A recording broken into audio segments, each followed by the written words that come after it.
The major mistake that everybody makes is waiting. Waiting for somebody to pick you, waiting for the right time, waiting for you to feel motivated. It's not coming. For the big stuff, for the hard stuff, it requires a push, always has, always will. Nobody is coming to save your ass. It is up to you. And so if you want to change anything about your life, stop sitting around and wasting your goddamn life and start pushing yourself. Whether it's a fast, or it is starting a business, or it is changing how you talk to your spouse, or it's changing the kind of parent that you are, you got one life. And all you need to do is turn on the freaking news and see the kind of that's going on in this world. It's both amazing and terrifying. You never know when your time is up. But I do know that you've got time right now to change things. And so the thing you should change is you should take 100% responsibility for your future. You should decide, what is it that you really want your life to look like? Because you only get one of them, and it's not going to start again. But you could start building your future right now. And that begins the moment that you realize that you're never going to feel like doing the things that are hard. You're never going to feel like stepping out of your comfort zone. And the second that you do, the second that you push through, you win. You win because you see yourself becoming the kind of person who takes action. You see yourself believing in your ideas. You see yourself disregarding your own excuses. That is the source of confidence. It's the willingness to try. It doesn't start with belief. It starts with the push. So do yourself a favor and stop thinking about all this stuff and stop commenting and push yourself. Do something. It is what it is. You know, we talk about overcoming objections. A lot of times we don't know exactly what those objections will be. And sometimes they can come up and it can become so overwhelming that, wow, we didn't anticipate that. We didn't know. But you got to still aim to do and still believe and recognize that there are things that are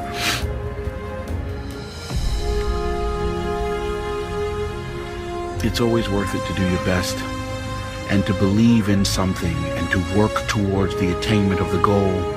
And if it is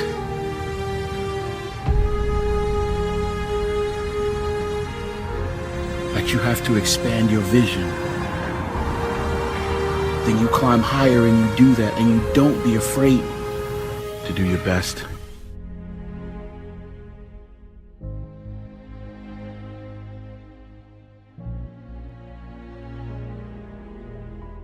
There are times in life we feel like we're going in circles. We're doing the right thing, but not making much progress. We don't see anything changing. It's easy to lose our passion and get discouraged. But one test we all have to pass is being faithful when nothing new is happening. We're just going to work, raising children, coming home, doing the same thing again. It's easy to be our best when we're getting good breaks. Things are falling into place. That doesn't take much faith. But what about when you're working hard but not getting the credit? You're being your best, but your marriage isn't improving.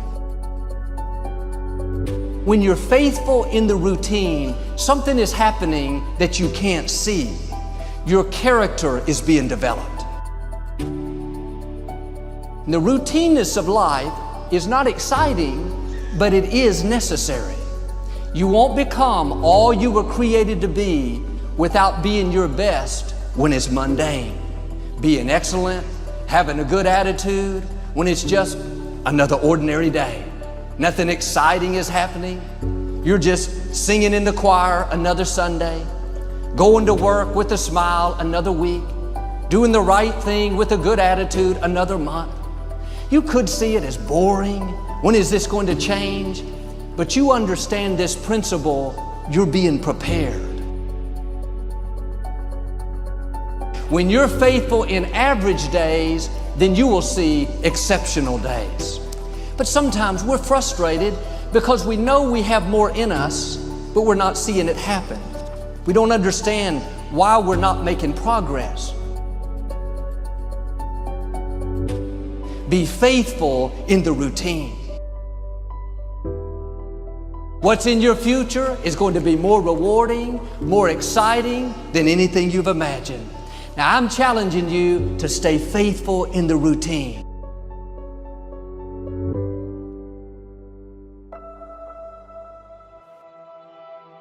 As Michelangelo said, if people knew how hard I worked to achieve my mastery, it wouldn't seem so wonderful after all.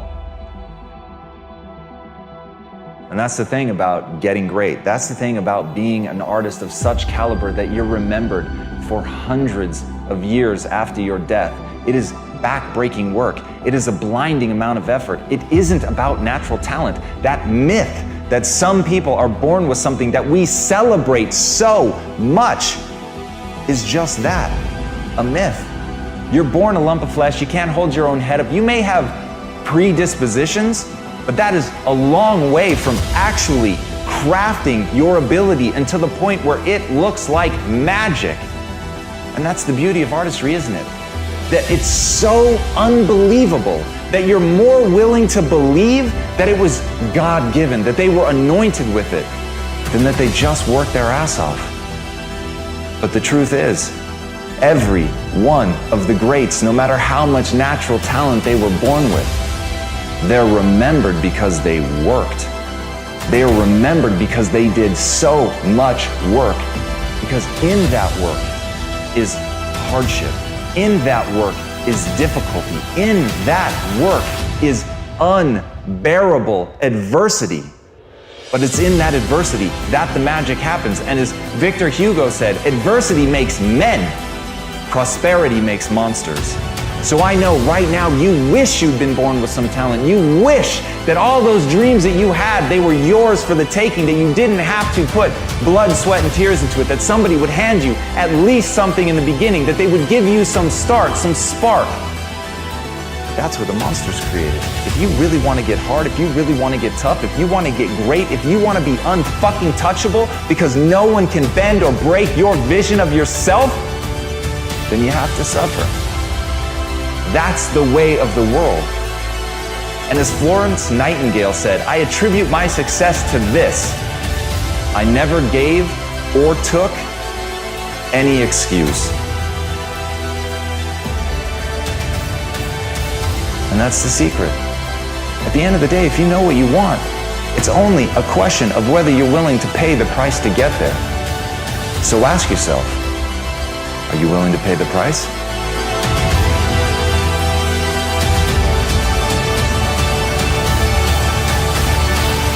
I want to talk to you today about staying committed. We all have opportunities to give up on what we're believing for, walk away from an uncomfortable situation, slack off, not be our best. But if you're going to reach your highest potential, you have to stay committed. You can't be moved by what's not working out, give up on a child because he's not doing what he should, slack off at work because you're not being treated right. You have to have a made-up mind that you are in it for the long haul. It may be difficult. You have a good reason to walk away. Don't take the easy way out. Stay committed to your marriage. Stay committed to raising those children. Stay committed to your friends. They may make mistakes. Give them some grace. Don't be a fair-weathered friend. Be committed in the good times and the tough times.